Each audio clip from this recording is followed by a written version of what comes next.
மக்கா வணக்கம். உங்க பேர் சொல்லுங்க. என் பேர் கஸ்தூரி. நாங்கள் பனைமரத்தை போட்டிருக்கோம். பனைமரத்தை பற்றி ஏரி ரோடு அடிக்கடை. நெல் தான் விவசாயம் பண்ணியிருக்கோம். கொஞ்சம் நெல் 30 நாளில் வயல் ஓட்டி பயிர் எடுத்து நட்டுருணும். 30 நாள் நட்ட பின்னாடி ஒரு 25 நாளில் அதுக்கு யூரியா உரம் போட்டு களை பறிச்சிடணும். களை பறிச்சுட்டு மறுபடியும் ஒரு 45 நாளில் பூட்டை வந்துடும்.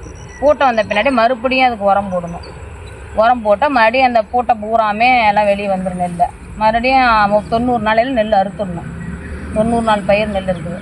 பொன்னி நெல் 6 மாதத்து பயிரும் இருக்குது. தண்ணி இப்போ எத்தனை நாளைக்கு வரும்? தண்ணி டெய்லியுமே நெல்லம்பயத்துக்கு கொடுக்கணும். நெல்லம்பயத்துக்கு டெய்லியுமே தண்ணி கட்டணும். அப்படியே சும்மா வயலுக்கு விட்றதா நம்ம பாத்திப்பாரெலாம் போடுறத கட்ட தேவையில்ல. அப்படியே வயலுக்கு விட்றது கூடிய சிரமம் அப்படின்னு பார்த்தீங்கன்னா நீங்கள் எதை சொல்லுவீங்க? சிரமம்னு என்ன, வேலை செய்கிறது தான். சிரமங்கிறதெல்லாம் ஒன்றும் கிடையாது. நாங்கள் என்ன வெளியில் வேலைக்கு போனால் எங்களுக்கு இது நாங்கள் காட்டிலே களை வெட்டுறதோ பிடிக்காதான். எங்களுக்கு சிரமம்லாம் ஒன்றும் கிடையாது. முடிஞ்சால் நம்ம அந்த காட்டுக்காரங்க முடிஞ்சால் வேலை செய்யலாம். முடியலன்னா நம்ம கூட 2 ஆள் வச்சுக்கி நாங்கள் வேலை செய்கிறதா வேண்டியதான். நன்றி அக்கா. நன்றி. இந்த மாதிரி விவசாயம் பற்றிய தகவல்களுக்கு திங்கள் முதல் சனி வரை காலை 11 மணி முதல் 12 மணி வரை கேளுங்கள். வாழ்வின் தொடக்கம் விவசாயம். நம்ம சோனா FM 107.8 சமுதாய வானொலியில்.